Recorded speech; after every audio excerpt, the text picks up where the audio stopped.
It's just value systems. Like everyone has a hierarchy of values that to them are important to them. And So what's Ollie's hierarchy of values? no idea. I'd have to sit there and I just gathered it from the way you were talking about your kids. So it's like I teach this stuff in different workshops on like sales or business because the people that you're talking to have a structure of values. And if you don't understand their values, it's very hard to communicate with them. And that's where miscommunication happens.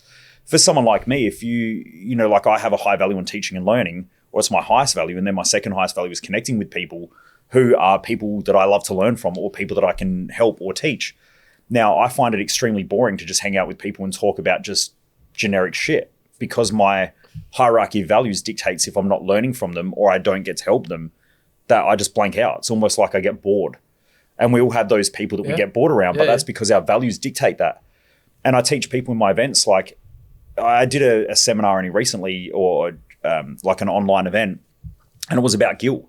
The reason why people feel guilty is because they have implanted values from someone else telling them how to live. It's not their fucking guilt. It's someone else's saying you should act this way and you should behave that way. You don't really want to behave that way.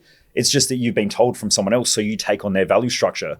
But then at the same time, you lose yourself in that process, which you devalue yourself, you reduce your self-worth, you start to question yourself, and then there's a whole bunch of emotional shit that goes with that as well. So, you know, you've got less chance of succeeding.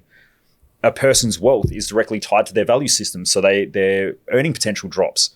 There's a whole bunch of things that go on. So, like, I'll work with workplaces on value structures and things like that, because if people aren't put in the right jobs for their values, then they're not going to be aligned.